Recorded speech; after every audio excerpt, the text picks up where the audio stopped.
Engkau nak kata apa, katalah. Sebab apa, masa aku sakit dulu, engkau RM1 pun tak bagi kat aku lawan habis. When I am sick, you don't even pay me 5 cents. And what you talking about now? Well, we are doctors. Tapi kita juga manusia.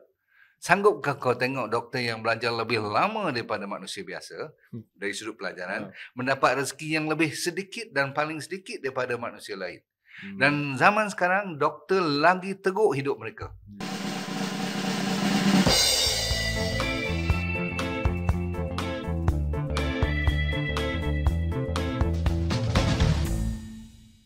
Asam Garam, hari ini hari istimewa di mana tetamu adalah tetamu yang sangat istimewa, iaitu founder The World's Neighborhood. Siapa lagi? Iaitu Dato' Dr. Nordin Darus.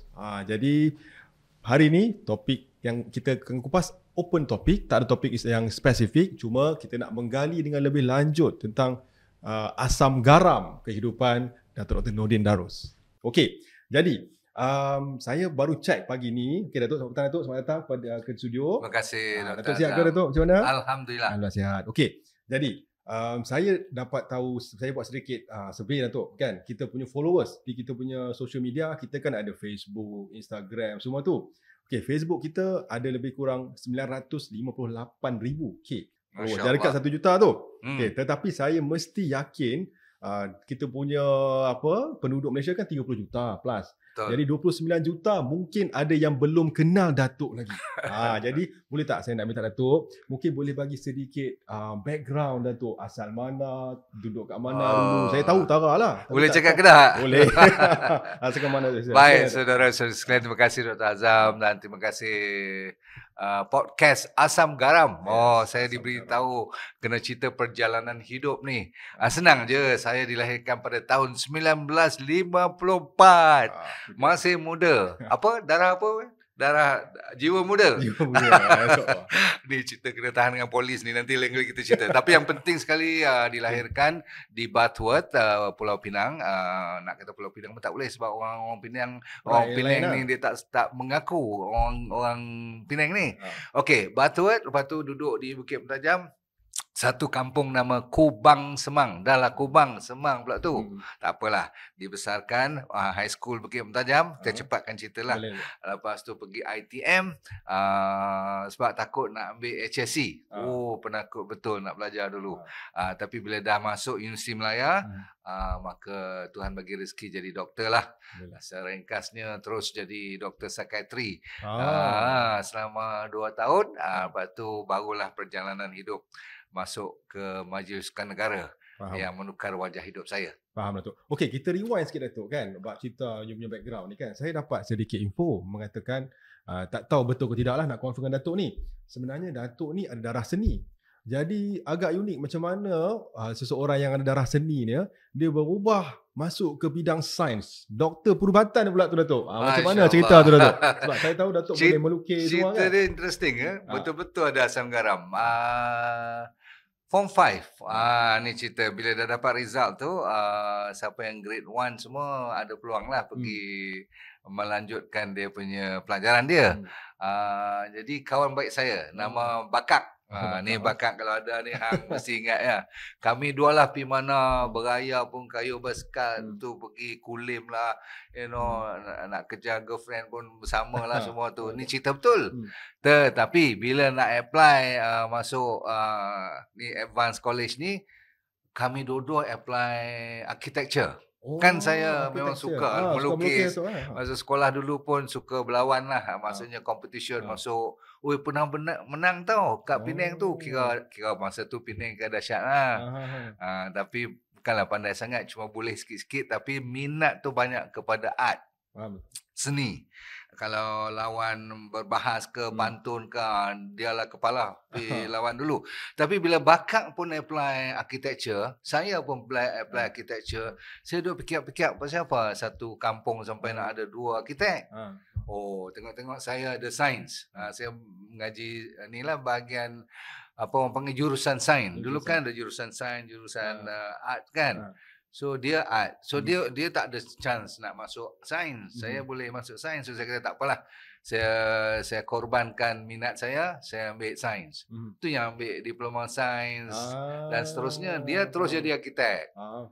Faham? Faham. Tapi dia arkitek syok dia lepas dulu.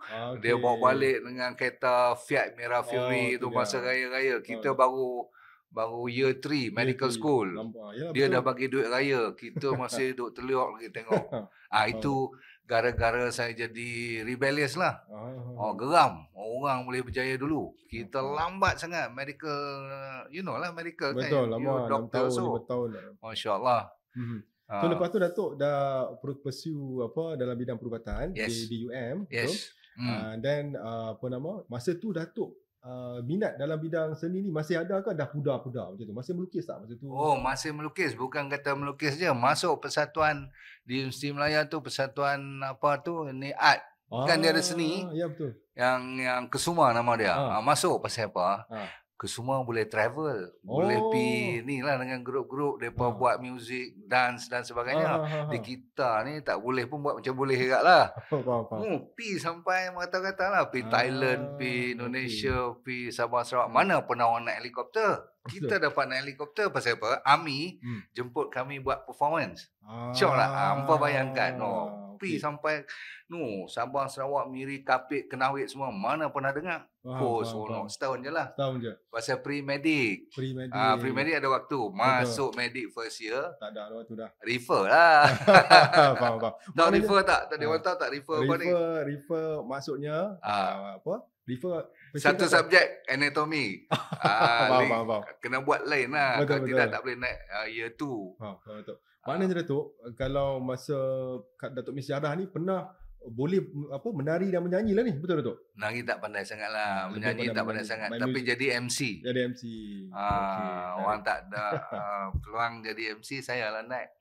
Tak malu lah, dia muka tebal.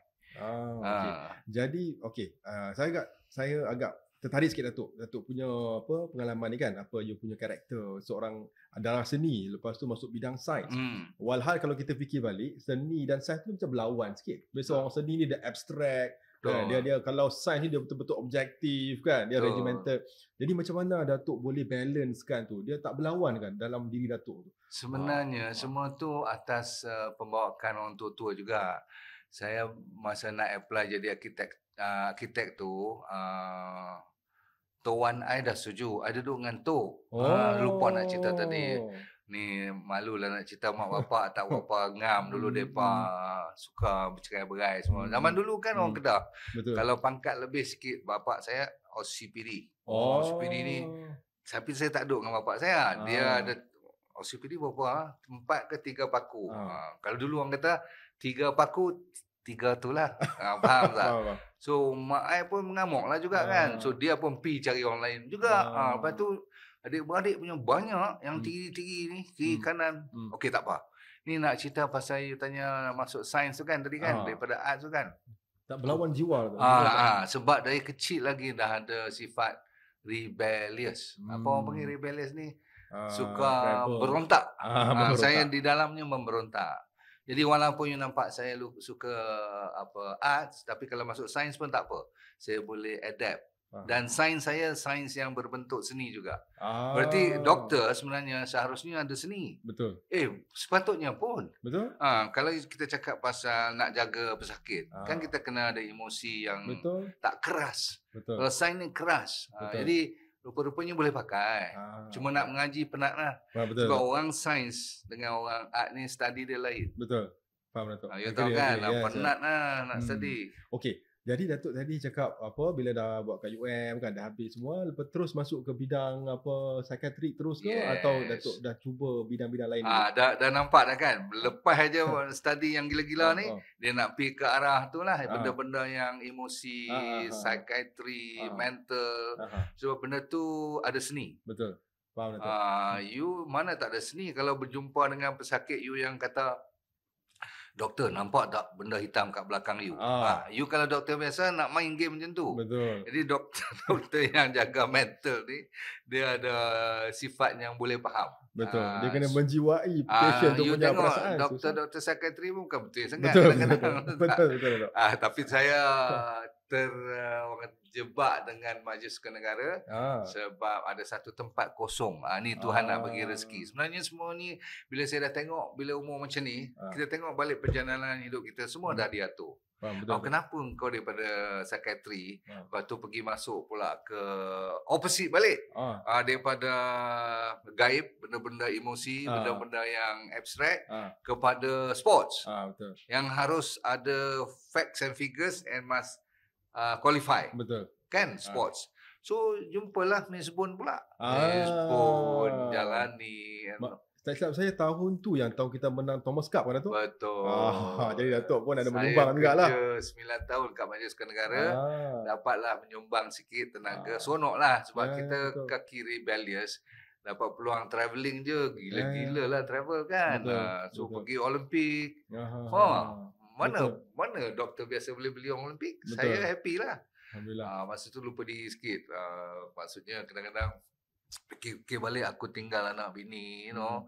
Sekarang ni kalau diminta ulang balik hidup, mungkin yang tu saya nak kena slow down sikit. Dia terlalu gila kepada kerja, sehingga kan kadang-kadang kita sedikit kata lalai. Jadi kita berdepan dengan khalayak ramai ni, kena bagi nasihat lah supaya jangan terlalu lupa diri. Itu kelemahan saya dan bukan saya frust ataupun bukan saya regret. Sebab regret ni berarti kita tak mau menerima aturan Allah. Dia dah kata, kau masa ni saya pernah tinggal tinggal isteri saya yang mengandung anak kedua sebab kejar belajar. Jadi doktor sukan kena pergi buat postgraduate kan di London tu. Setahun saya tinggal dia orang. Beranak pun saya tak ada. Sampai macam tu sekali. Sebab tu sekarang saya marah kalau sesiapa yang tak suka kerja kuat, tak mau berkorban sikit, manja. Saya kalau laih-laih tu, saya memang staff saya memang saya lanyak lah. Sebab kita pernah lalui proses ni. Tapi balik pada cerita pengalaman masa dia orang dapat Thomas Cup semua tu. Itulah, saya masih ingat. Saya masa tu darjah berapa saya tak ingat. Berapa? Memang boleh tahu setiap akhbar tu, surat khabar, paper penuh. Kita punya kejayaan lah. Betul. Tapi saya tak pasti muka Datuk keluar tak kat paper tu. Dia belakang tabir. Kita belakang tabir. Tapi sempatlah masa last drop badminton masa Thomas Cup tu, masa dia pukul smash dapat tu. Point yang kemenangan tu, betul. Kan semua lagi masuk tu. Anda semua ingat tak Punch Gunalan? Ingat siapa yang ikut sport mesti ingat Punch Gunalan. Kami semua kat belakang lah. Dia kan bos kan. So coach yang bawa beg ubat ni lah semua dia. Tak kira berlempak habis beg semua tu, kami lari semua macam menang skor gol bola tu. Betul. Tapi kita tak dapat apa lah. Daripada dapat proton. Daripada dapat tanah 2 ekar ke. Masa tu you bayangkan. Jadi millionaire lah semua. Betul. So kita ni tayar kereta proton pun tak dapat. Okey. Itu menjadi saya punya titik tolak. Dari situ saya dah buat keputusan. Tak boleh jadi ni. Mereka main badminton boleh jadi jutawan. Aku mengaji lebih teruk daripada mereka. Betul tak? Jadi doktor ni you ingatlah, orang lain dah habis kahwin beranak, kita duduk study lagi. Betul. Pun gaji tak seberapa. Malam tu ke hari tu ke saya buat keputusan tak boleh jadi. Tak kira lah muka keluar surat khabar tak surat khabar tu, mana kita peduli masa tu, kita tak tahu pun nak famous tak famous, kita tak peduli. Yang penting makan gaji yang mencukupi. Saya tak benarkan diri saya lower than certain level lah. Tu 24 hours resign. Lepas pada beberapa bulan saya dah buat keputusan untuk jadi consultant. Untuk buat program wellness. So jadi cerita ni. Kita bicara tentang wellness Datuk kan. Yalah, memang kalau kita check balik zaman dulu-dulu ni, Datuk ni kira top guru lah. Top wellness guru. Nombor 1 kat Malaysia ni. Keluar TV1. Pasal kan? Tak ada orang.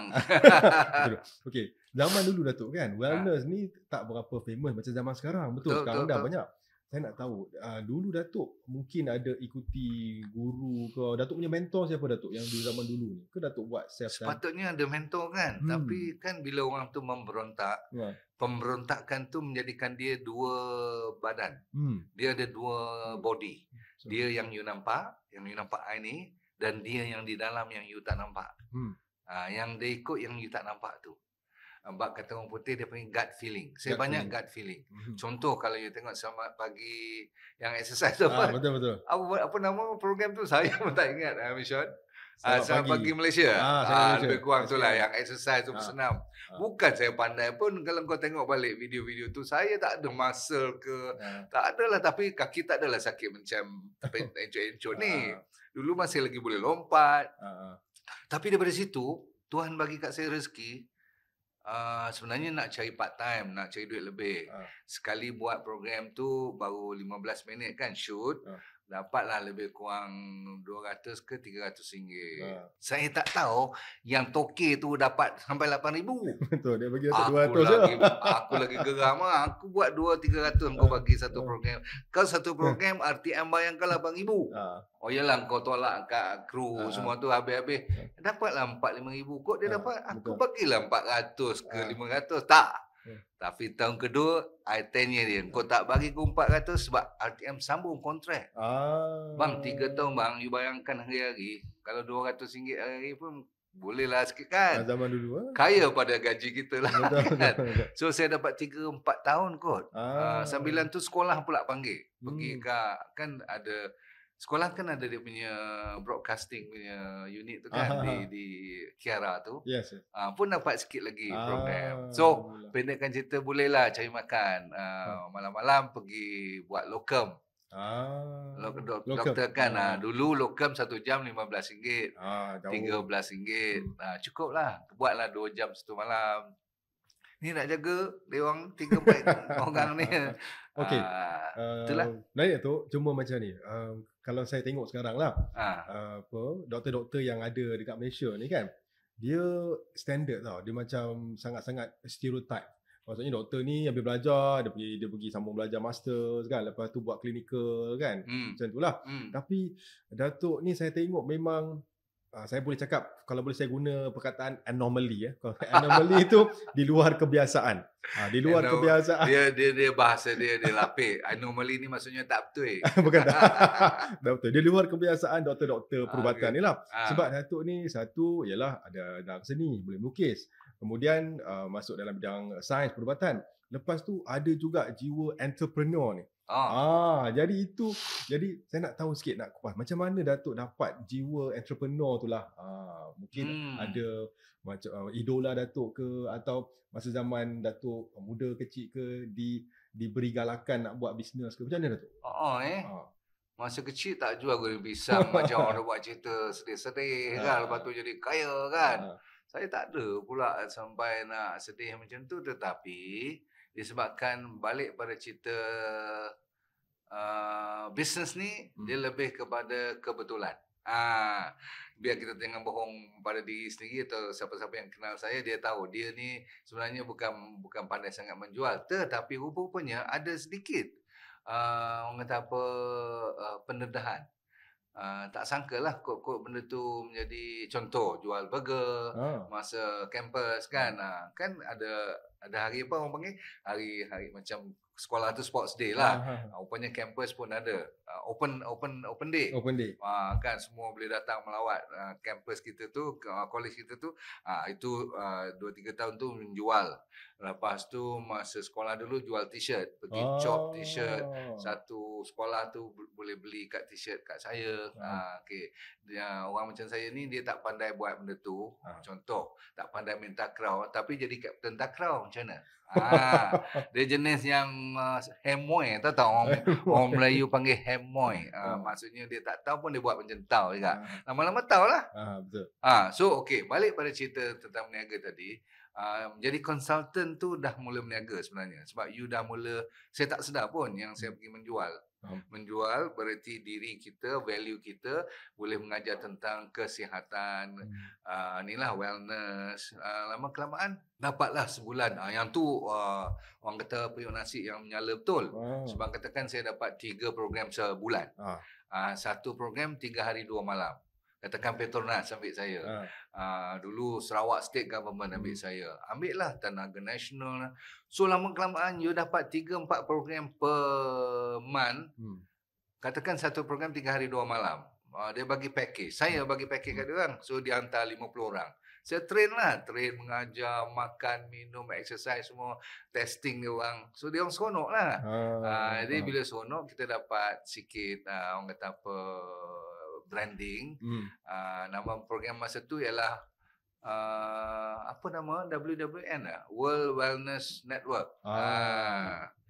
Well for Anyway, life, Datuk. Well for life, tapi ada program dulu nama Well for Life, tak salah saya. Well for life. So program tu, satu program saya diberi lebih kurang antara 18,000 hingga 25,000. Zaman tu, Datuk, kira. Kau bayangkan? Zaman tu. Kalau 18,000 sampai 25,000, yang 18 tu minta diskaun lah. Harga saya 25,000. 3 hari 2 malam, babe. Masa 20 ke 30 tahun dulu. Betul.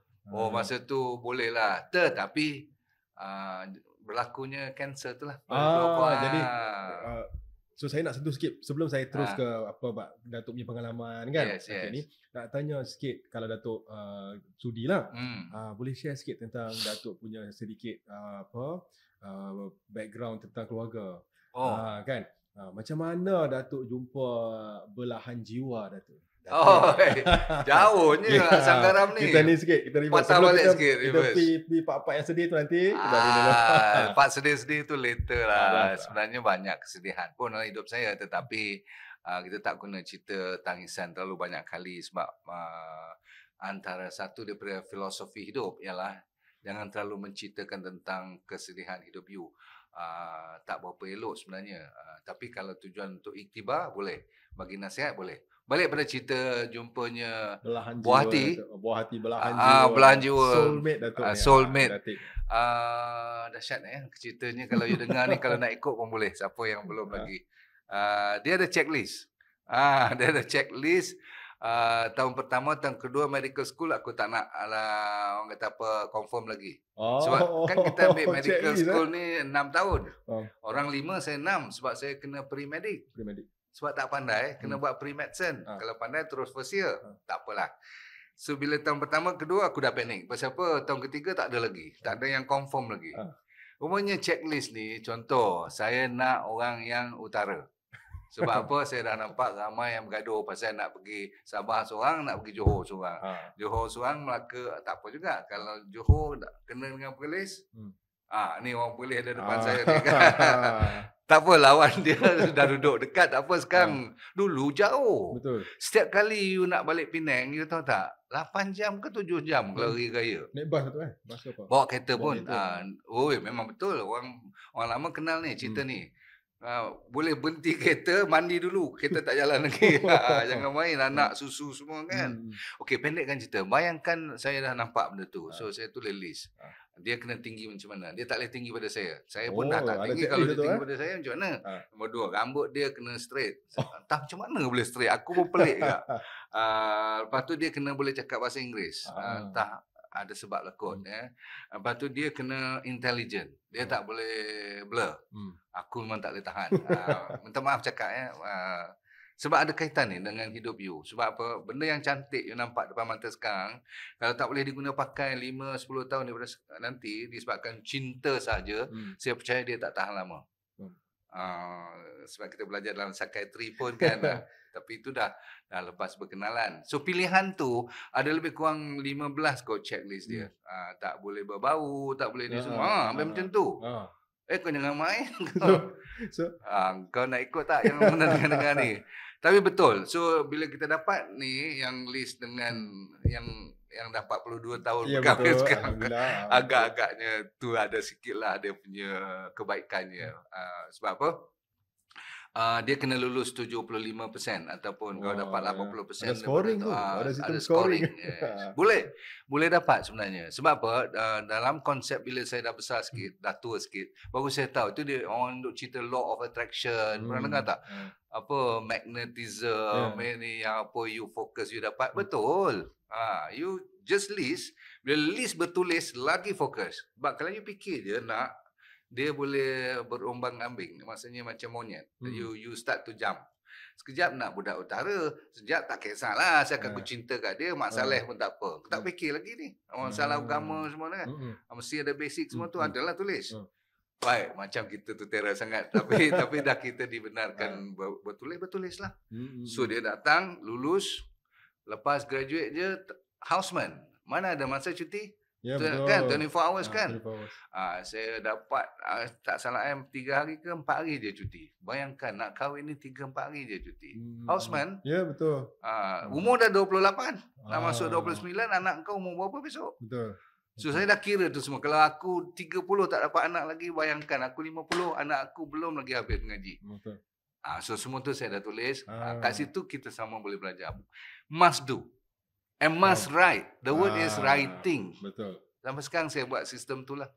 So, pendek cerita dia bukan kita punya kerja je ada checklist, nak memilih pasangan pun ada checklist. Bagus, insyaAllah. Kalau mungkin ada yang boleh ambil tips ni lah. Okey Datuk, menarik Datuk punya perkongsian. Sekarang kita nak sentuh sikit Datuk punya pengalaman. Yang sebut tadi tu Datuk pernah diuji dengan kanser. Okey. Datuk bagi sedikit pencerahan Datuk, macam mana the first day Datuk dapat berita confirm diagnose cancer ni bila dan apa perasaan Datuk waktu tu and what do you do? Apa Datuk buat lepas tu? 2001 sebenarnya, April Fool. Dahsyat tak? 1st April dapat berita tu daripada saya punya doktor tu yang mengatakan sebelum tu saya kena bagi tahu untuk anda punya kebaikan juga. Salah satu sebab kenapa saya sampai ke arah situ ialah saya dah jadi tamak dalam hidup. Dalam perniagaan ni sebab mentor tak ada. Sebenarnya saya tak ada mentor yang suruh kontrol sikit sebab semua nak buat. Masa tu tak salah saya dah sampai 11 bisnes yang saya buat. Daripada jual billboard, saya pernah jual billboard tu. Saya pernah pergi jual untuk ejen lah. Macam Morgan tu. Saya pergi kata, bos, bagilah saya commission sikit, saya jual. Dapat 2-3 billboard. Lagi sekali saya geram jugalah. Dia charge dekat berapa setahun. Masa dulu 7,000 8,000 tau satu pacak tiang tu. Tak apa. Saya memang pantang kalau orang tipu saya ataupun dia over. So balik pada 11 punya tu terlalu tertekan. Salah satu daripada pendengar yang tertekan sangat tu ialah bila saya bawa masuk kad medical. Macam Blue Cross dulu kat US. Sekarang ni masa tu saya keluar nama MediMaster. Kalau sekarang kalau you pergi masuk hospital mana kan you kena ada hospital pantai ke, ada third party. Third party. Ada provider tu. Insurance semua kan. Lepas tu sebelum you masuk kan dia orang akan telefon dulu. Betul. Registration dekat hospital tu. Ni si Atifah nak masuk ni boleh tak? Dia dah register tak? Dah bayar belum semua? Saya bawa masuk kad tu.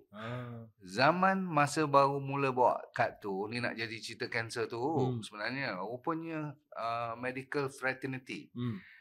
Masyarakat medical di sini tak boleh terima. Maksudnya konsep ada orang tengah. Kan ni third party yang betul. Jaga kemasukan ni boleh tak, kenapa awak charge cesarean banyak ni, kenapa hospital tu macam tu. Kita nak tahu kenapa kau charge sampai macam ni. Jadi doktor tak sukalah ubat ni, kenapa kau bagi. Sebab dulu, minta maaf cakap, ada sedikit sebanyak sindiket atau penipu. Bukan doktor penipu. Ni pekerja-pekerja ni, kadang-kadang dia pergi kat doktor nak beli susu anak, tak ada duit ke apa, kan dia buat macam sakit ke apa, doktor boleh kolaborasi dulu. Mungkin zaman tu is too advanced tu kan untuk zaman tu. Yes. Sekarang dah normal dah, third party is normal. Nah, masa tu, masa saya bawa masuk tu macam benda alien sangat. Sekarang kalau tak ada kad tu kan tak boleh masuk. Betul. Tetapi masa yang saya ni dah 15 ke 20 tahun lepas ni, 20 tahun lebih lah sebab saya kan 2001.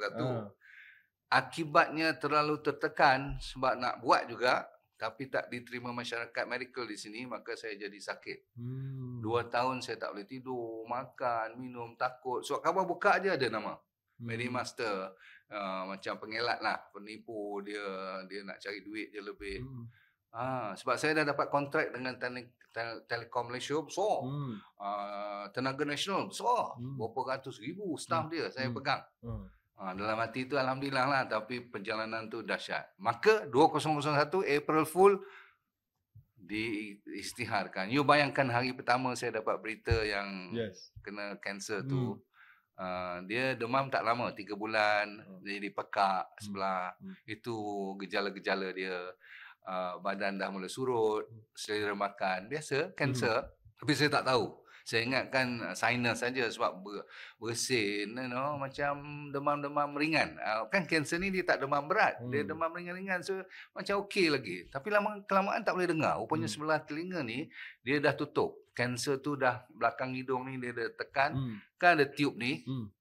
Doktor kata, biopsi, lepas biopsi kau tunggu result. Kamu semua bayangkan waktu ni katakan you dah buat biopsi, kena tunggu result. Dok, macam mana perasaan you? Kita doktor pun rasa macam mana? Tak boleh tidur dah tu. Okey, cuba cerita macam mana you nak bagi tahu pada family you pula. Tak tercerita pun. Susah. Macam mana nak tu? Mesti muka you bertukar. Mesti you punya rasa pipi, rasa kulit ni lain. Nangis tu seorang-seorang tak usah cerita lah. Saya pernah ingat masa tu, saya pernah buat cerita pun. Bukanlah nak cerita kesedihan, tapi real. Saya pernah bawa kereta balik sendiri lepas buat biopsi tu. Biopsi tu tahulah kan, dia tarik tu, dia bagi ubat pelali je. Lepas tu dia tarik 2-3 tisu belakang hidung dalam tu, macam sabun. You bayangkan bunyi tak boleh dengar tu? Sakit. Dia masuk dalam botol, lepas tu tarik lagi sebelah lagi. Sebab doktor ni nak pastikan semua dapat lah, supaya tak payah buat 2-3 kali. Sekarang dia kata awak tunggu seminggu, tunggu result. Okey. Masa balik tu, atas kereta saya masih ingat macam budak kecil. Dia punya nangis tu macam budak kecil. So saya duk tengok kiri kan, anilah kereta kiri tu duk tengok saya. Saya lupa yang saya tengah duk nangis. Rupanya dia duk tengok saya. Tak apalah, kau punya pasal lah. Aku nak balik ni, aku tak tahu nak cerita macam mana ni. Direngkaskan kata, lambat laun tahulah. Masa tu Najman dah ada. Ada mana? Okey. So anak saya masih sekolah lagi. You bayangkan tak? Dah fikir dah aku besok tak ada bisnes. Sebab masa tu buat bisnes sendiri kan. Betul. Jadi dia pun masa tu jadi konsultan ke. Itulah Medimaster semua tu. Rupanya seminggu dah sampai. Classmate yang jadi pathologist, Profesor Wong nama dia. Kawan, classmate, satu kelas. Dia dah jadi profesor yang jaga bahagian pathology. Kau bayangkan, next time bila doktor bagi tahu kat you, please sit down first. Dia lembut. Dia panggil Aidin je lah. Aidin, just sit down first. Sudah. Bila dia lembut kata kat you, please sit down first, you rasa-rasa positif ke negatif result tu? Jawab sendiri. I dah tahu. Sebab kita doktor kan. Bila kita please sit down, that means kita nak cool patient kita dulu. So saya jadi patient, dia tepuk belakang I'm sorry. Bila dia kata I'm sorry, result positif, you stage 3. Yalah, belum stage 4 tapi sama lah, lebih kurang kanser kan. Berarti dia dah masuk ke gelenjar, ke around my neck. So to cut the story short, went for chemo, went for everything else. Again, masa tu pun rebellious juga. Rasa-rasa macam Tuhan tak bagi mati lagi lah. Maksudnya Tuhan bagi chance lagi. Masih macam perasan pula. Seolah-olah macam Tuhan kata, you better start thinking about your future now lah. Maksudnya after this ada lagi kot. So I wrote a book. Yes.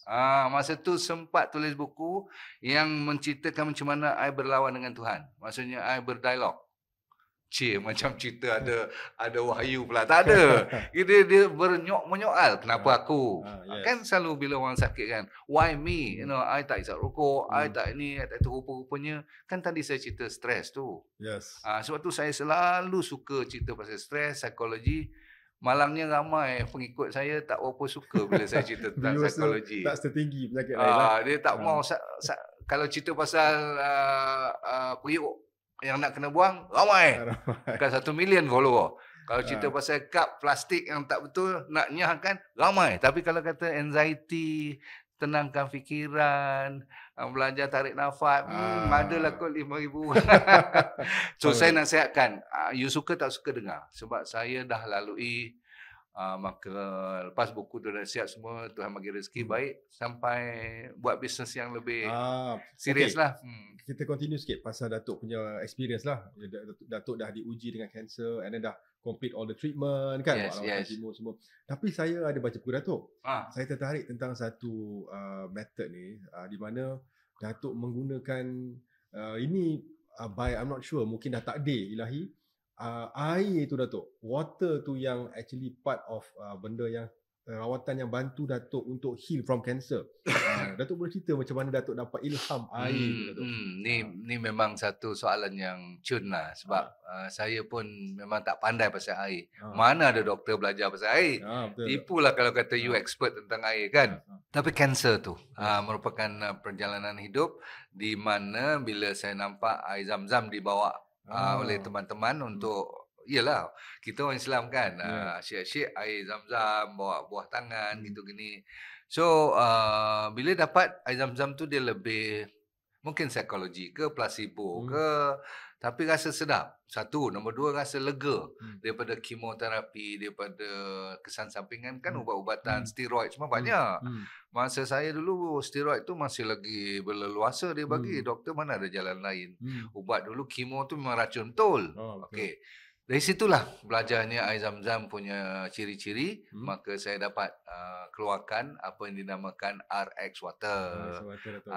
Di antara orang pertama Tok Ki lah, PPIM yang dapat filter saya tu.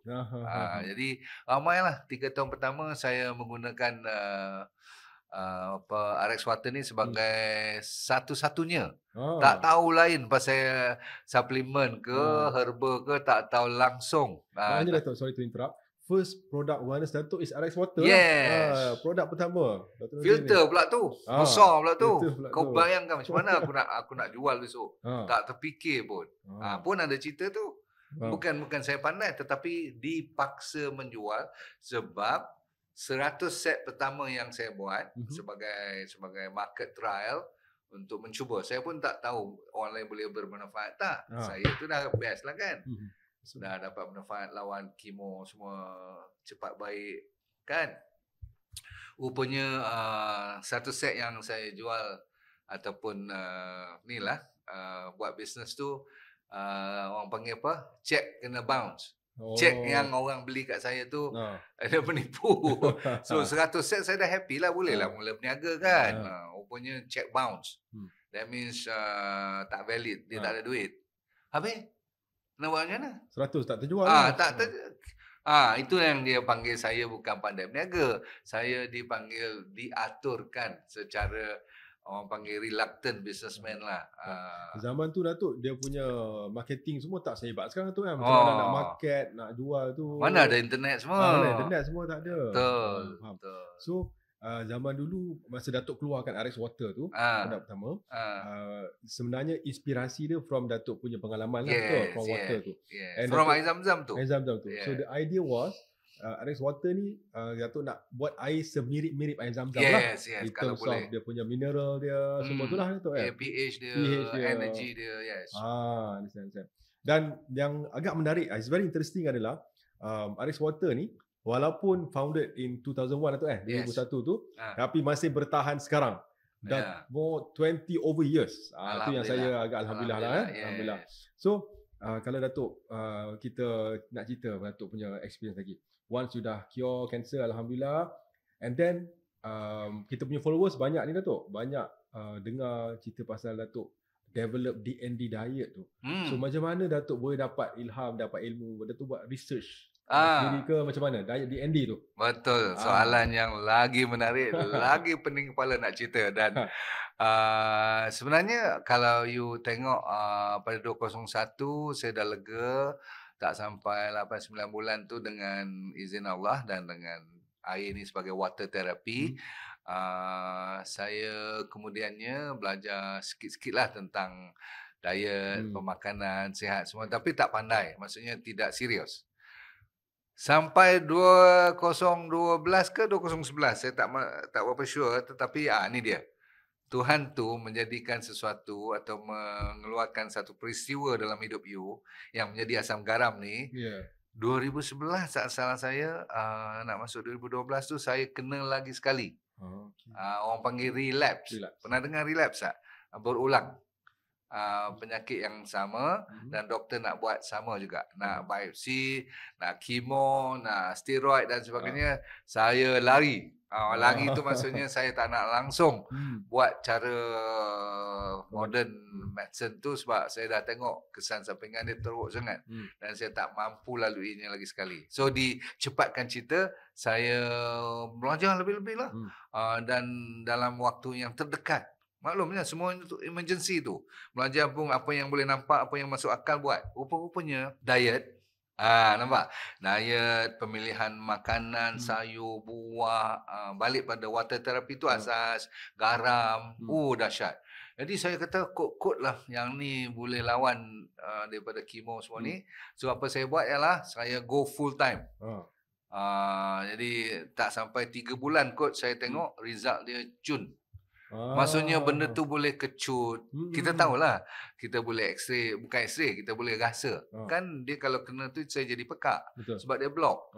So you tahu masa mana dia lega. Masa dia kecut tu dia akan bunyi macam pop. Macam kita blow tu kan. Dia rasa macam terbuka. Masuk bulan ketiga tu saya punya happy lah. So daripada situ saya berjanji nak fokus kepada DND diet. Saya namakan DND diet. Dan tidaklah begitu lari daripada kesukaan ramai. Sebab apa? Kita tak serius macam cuma kena makan katakan lemak saja atau kena makan sayur saja. Tak boleh sentuh apa telur langsung. Tak. Saya tak ada sampai macam tu. Jadi sampai sekarang diet tu boleh diguna pakai untuk berbagai jenis penyakit lah. Ya, betul-betul. Dan kan? Dari DND juga kita bantu patient juga Datuk kan. Patient yang datang ke wellness center semua kita bantu dengan the same protocol yang Datuk amalkan lah. Alhamdulillah. Okey. Kalau saya nak bagi Datuk sedikit pertanyaan lah pasal doctors dia ada naratif Datuk. Ini naratif yang beredar di masyarakat. Dia cakap macam ni Datuk. Doktor ni kan tak sepatutnya jual suplemen. What do you think about that narrative? Pendapat Datuk macam mana? Saya senang je. Kau nak kata apa, katalah. Sebab apa? Masa aku sakit dulu, kau RM1 pun tak bagi kat aku. Aku lawan habis. When I am sick, you don't even pay me 5 cents. And what you talking about now? Well, we are doctors. Tapi kita juga manusia. Sanggupkah kau tengok doktor yang belajar lebih lama daripada manusia biasa dari sudut pelajaran mendapat rezeki yang lebih sedikit dan paling sedikit daripada manusia lain? Dan zaman sekarang doktor lagi teruk hidup mereka. You tak percaya siapa ada anak yang jadi doktor atau kahwin dengan menantu doktor, saya tengok sendiri. Betul. Betapa seksanya dia orang, gaji tak seberapa.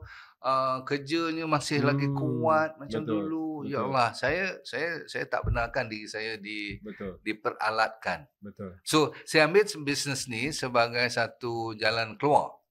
Dan saya sanggup even letak saya punya DR. Saya pernah pergi jumpa MMC kata saya dah umur 70. Kau nak ambil lah lesen aku, tak kisahlah. Dia orang kata tak boleh. Sebab apa? Dia orang kata kat saya tak boleh sebab awak dah terkenal dengan nama Dr. Nordin Darus. Jadi kalau awak bagi balik doktorat awak pun, awak masih dikenal dengan doktor. Aku kata, macam mana? Engkau kata aku tak boleh menjual. Aku nak bagi balik doktorat aku, engkau tak mau. Faham betul. Dia kata tak guna sebab awak dah terlekat dengan nama. Dia kata susah lah macam ni. So pendek cerita, pendapat saya, doktor harus dibenarkan dengan syarat profesional. Dengan syarat produknya mesti berkualiti lebih baik daripada yang ada ke pasaran atau sekurang-kurangnya sama standard yang di-approve oleh kementerian. Okey? Baik. Okey Datuk. Last sekali. Saya dapat info mengatakan Datuk baru dapat Superhero Award daripada Nona. Congrats Datuk. Tahniah, saya ucapkan. Alhamdulillah. Dan menurut dia ada kriteria lah yang dia bagi award ni. Biasa orang bagi award ni dia ada dia punya sumbangan.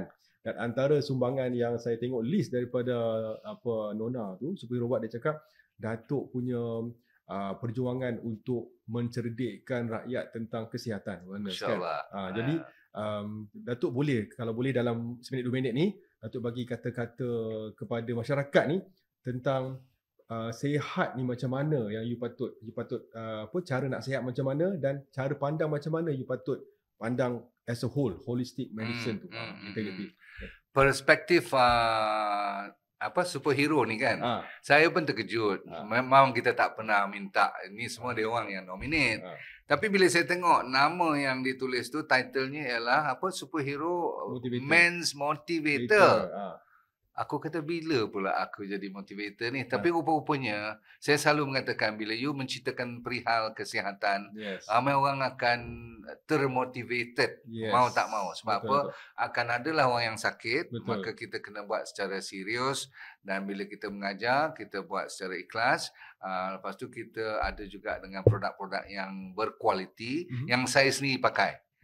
Saya tak akan buat benda-benda yang saya ataupun anak pinak saya tak pakai. Kita boleh. Dan nasihat saya senang je. Bagi mereka yang nak tengok hidup kita ni, dia mesti berpegang kepada prinsip satu, mesti ada tujuan hidup. Kita senang je. Dia ada lebih kurang 4 atau 5 step saja. Okay? Tapi yang penting sekali ialah dia kena fikirkan tentang masalah orang panggil kesihatan. Sebab kesihatan adalah kekayaan pertama. Kalau siapa yang anggap duit pertama, salah. Orang yang pernah melalui hidup asam garam ni, dia tahulah bahawa kesihatan is still number one. Baru datang duit pun mustahak. Lepas tu ketenangan jiwa. Lepas tu masalah tujuan-tujuan hidup. Ramai orang tak tahu hala tujuan. Belajar. Dan last sekali ialah you kena bagi balik pada masyarakat. Barulah kita ada barokah. Kalau you tengok pagi tadi saya keluar dengan matahari kan, saya suka gila pada matahari ni. Ikut-ikut tu pun orang kata tak ada kerja lain lah. Bukan ada follower pun. Aku peduli apa kau nak ikut tak ikut, sebab I suka kepada matahari tu. Itu seni. Bagi saya itu seni. Balik pada cerita tu ialah 3 benda jangan minta Tuhan tarik. Sebab ini nasihat saya kepada diri saya dulu, dan kalau you nak dengar. Nombor 1, jangan bagi dia tarik balik barokah. Nombor 2, jangan bagi dia tarik balik nikmat syukur. Dan last kali, dia jangan tarik balik nikmat sabar. Cuba fikir-fikirkan balik, dan kita jumpa lagi satu hari nanti. Bye. Alright, terima kasih banyak Dato' atas perkongsian yang cukup best dan istimewa. Jadi saya rasa that concludes kita punya podcast Asam Garam, dan insyaAllah kita jumpa pada podcast-podcast yang berikutnya. Thank you very much. Let go dan feel good semua. Terima kasih. Terima kasih. Asam Garam Podcast. Jangan lupa subscribe, share dan like, dan boleh komen pun.